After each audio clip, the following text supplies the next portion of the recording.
En 2012, une plantation de palmiers à huile s'implante au nord de Peusangan, une région reculée du nord de Sumatra. Sans habitat ni ressources, les éléphants sont progressivement poussés vers les villages, les zones agricoles et les infrastructures humaines. De premières tensions éclatent alors entre les éléphants et les humains. Perdus au milieu des villages, les éléphants piétinent les champs, pillent les récoltes, détruisent les maisons et attaquent les humains.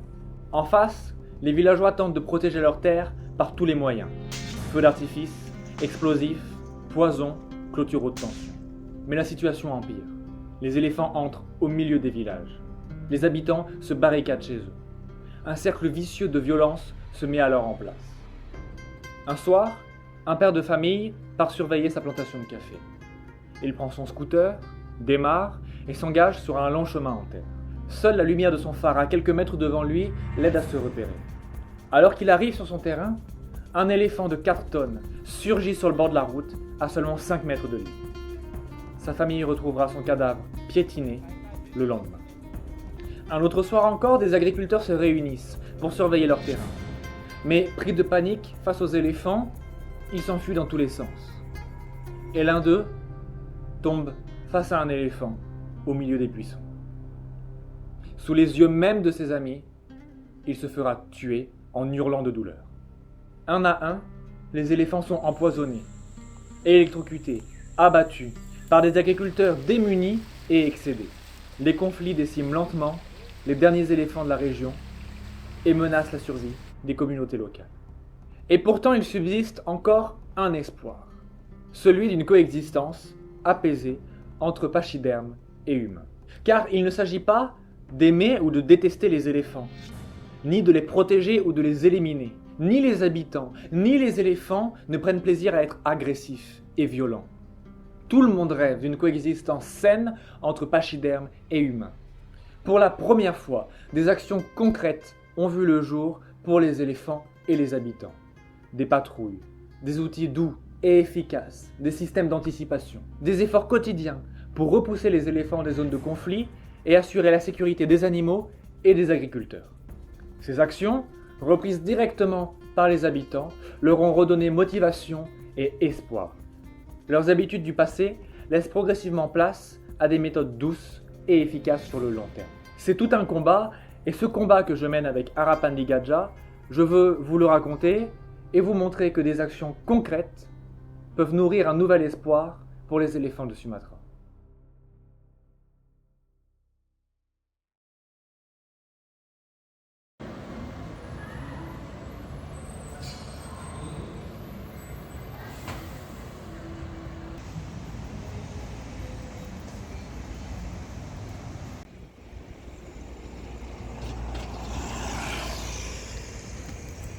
Notre première mission avec Arapan commence aujourd'hui. Là actuellement je suis à Singapour puisque j'ai quelques dizaines d'heures de vol dans les pattes. Donc on fait escale à Singapour et je pars demain pour Sumatra pour lancer les premières actions. Donc la première semaine ça va surtout tourner autour de réunions avec les autorités locales et des ONG, les équipes. Et puis voilà, et ensuite on va partir à Karagampar, donc le village central de notre zone d'action, pour agir. Donc je suis très content de faire cette vidéo et de lancer cette série de vidéos qui va enfin présenter nos actions après des mois en fait de préparation, de travail, de repérage. Avant toute chose, moi j'aimerais vous remercier parce que c'est ce que je vous disais encore dans l'avion, de me dire mais tout ça, là, ce qui est en train de voir le jour et ce qui a déjà eu lieu, ça a été possible que grâce à vous, à vos dons, et ça c'est extrêmement important. Donc voilà, merci beaucoup et je vous en dis pas plus et je vais vous montrer en images tout ce qu'on va faire durant ces 2 mois de mission.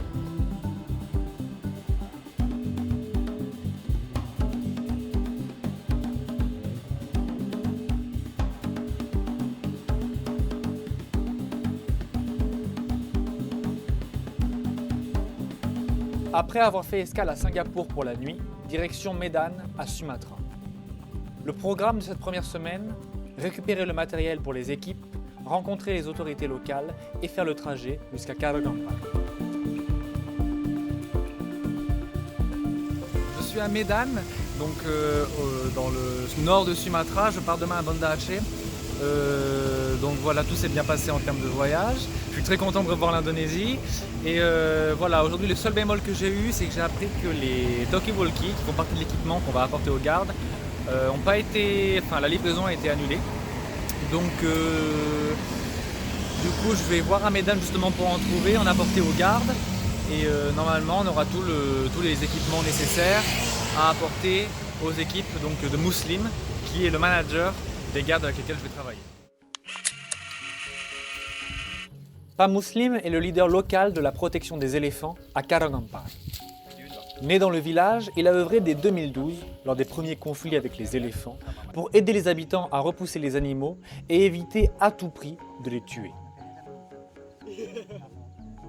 À force de travail, il a réussi à mettre en lumière ce petit village du nord de Sumatra et à attirer l'attention des Indonésiens et du monde entier. C'est notamment grâce à lui que plusieurs ONG se sont installées à Sumatra pour agir en faveur des éléphants et de la biodiversité. C'est en juillet 2024 que je le rencontre pour la première fois.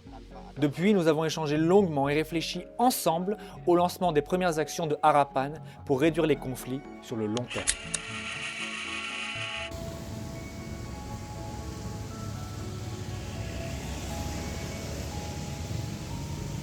Alors je sors du magasin où je suis allé pour chercher des talkie-walkie et en fait le prix est excessivement cher pour des systèmes qui sont très bien mais qui vont qu'à 2 km de distance, ce qui n'est pas du tout assez parce qu'on est à Pasangan dans une zone où les gardes vont être espacés sur au moins une dizaine de kilomètres. Donc très cher, donc je vais trouver une autre solution. Je pense que là on va aller à Banda Aceh, donc je vais trouver à Banda Aceh, sinon on va trouver une autre solution encore. Solution trouvée, c'est finalement Lutfi, un ami à Banda Aceh qui va recevoir une nouvelle commande de talkie-walkie, un outil essentiel pour les gardes. Et direction donc Banda Aceh, à la pointe nord de Sumatra, avec au départ une route inondée par la pluie tropicale.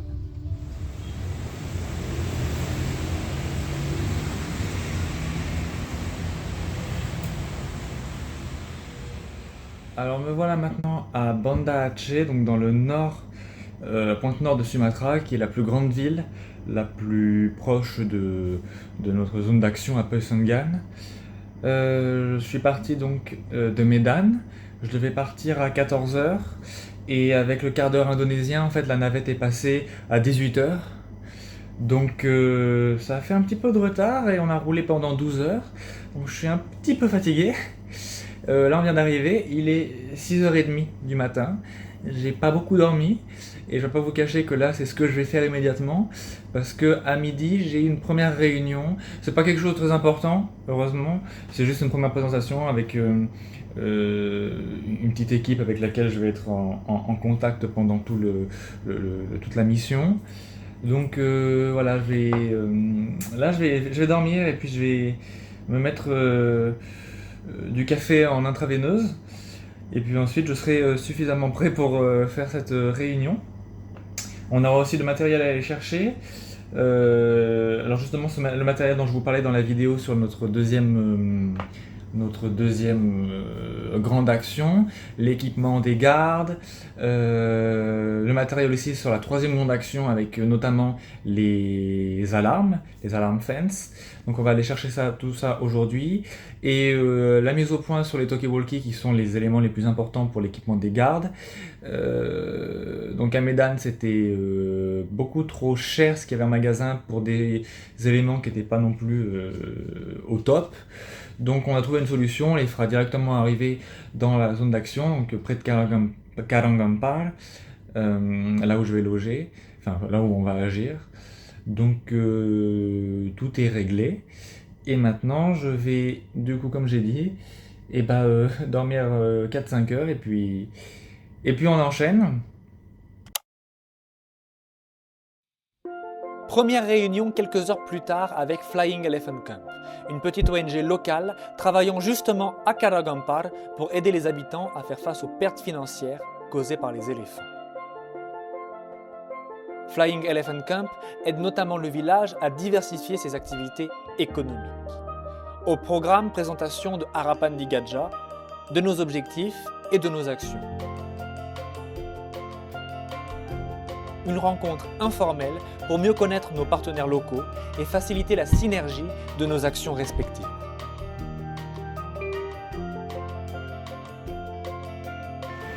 Ok, je sors de la première réunion avec The Flying Elephant Camp, qui est la petite ONG avec laquelle on travaille ici, avec laquelle on est partenaire à Sumatra pour nos actions.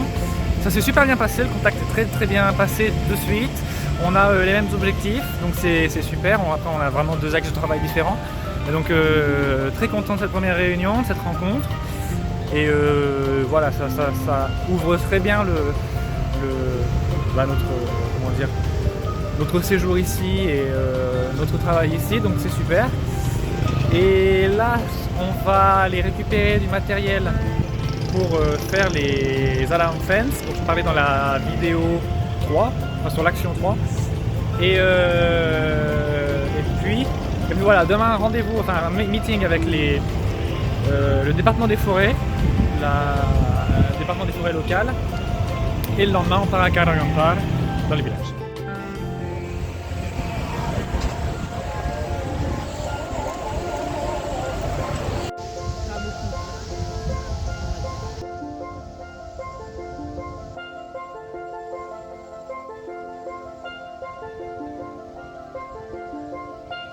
Après notre rencontre avec Flying Elephant Camp, nous partons faire le tour des magasins pour trouver du matériel afin de construire des systèmes d'anticipation et des alarmes. Ces alarmes permettront de signaler l'arrivée des éléphants autour du village et de faciliter ainsi les efforts d'anticipation et de dissuasion. Mais pour cela, il nous faut trouver des batteries, des klaxons de scooter, des fils électriques et du matériel de bricolage.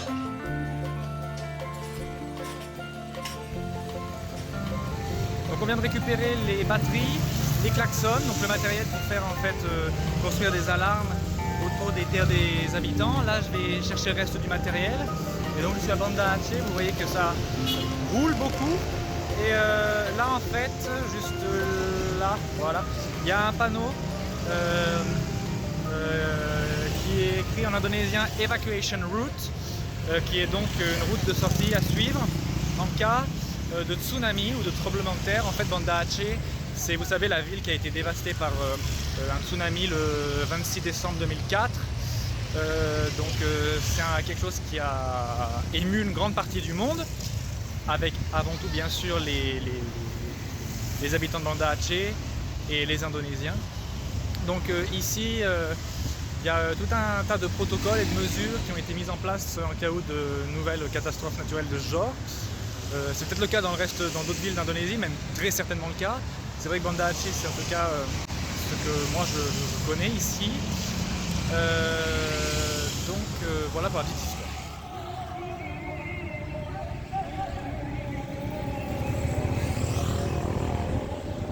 Le lendemain, rendez-vous à 10 h au bureau du département des forêts pour une présentation officielle de Harapan di Gajah. Une rencontre pour le moins cruciale.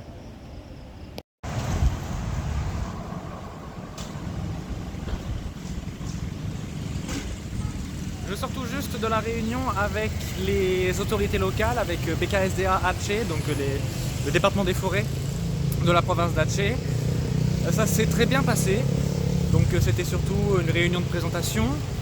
Où voilà, j'ai expliqué tout le projet de Harapan, au moins pour cette mission-là de 2 mois. Donc on était avec le chef de la BKSDA, avec différents agents, donc oui, tout s'est très bien passé, le contact s'est bien passé aussi. A priori, ils étaient très ouverts, très intéressés, donc c'est une très bonne chose. Ils sont même intéressés pour une collaboration. Donc là, globalement, il ne nous reste plus qu'à faire nos preuves là, pendant 2 mois, avoir le premier résultat, faire un bilan et leur transmettre. Et si on est efficace, eh bien, on peut espérer un travail à plus long terme avec eux. Et donc ça, c'est tout l'objectif de Harapan, c'est de pouvoir s'installer à long terme. Donc très bon bilan parce que c'est une réunion qui est pour le coup avec un peu d'enjeu. Donc là, il me reste plus qu'à chercher un peu de matériel et on part demain à Karagampar.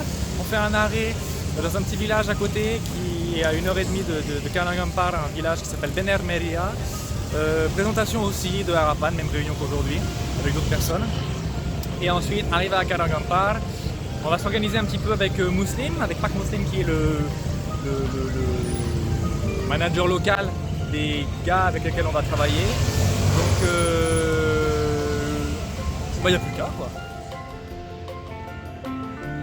Et pour terminer cette deuxième et dernière journée en ville, dernière prospection de matériel électrique pour nos alarmes et nos outils de gestion des conflits. Je suis devant la célèbre mosquée de Banda Aceh, qui est certainement l'une des plus belles de la région. Et je viens de trouver tout le matériel nécessaire à la construction des alarmes. Je ne vous ai pas encore présenté l'outil en tant que tel. Et je vais le faire du coup quand je serai à Karagandapar. Et bref, là du coup, ces 3 jours en ville, ces 2 jours en ville, ils sont terminés. Donc maintenant, eh bien, on fait nos valises et on part à Karagandapar.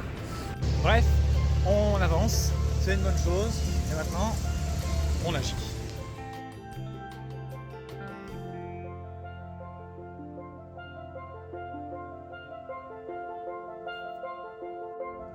Et enfin, nous voilà en route pour Karagandapar, en compagnie d'Emma, une amie qui m'accompagne sur le terrain, de Nanda, notre interprète sur place, de Lutfi, de Muslim et de Fatah, notre chauffeur et ami de Banda Aceh. En route, nous discutons longuement avec Muslim, heureux de nous recevoir à Karagandapar et passionnant lorsqu'il parle de sa vie avec les éléphants du Sumatra. Un travail d'ampleur se prépare.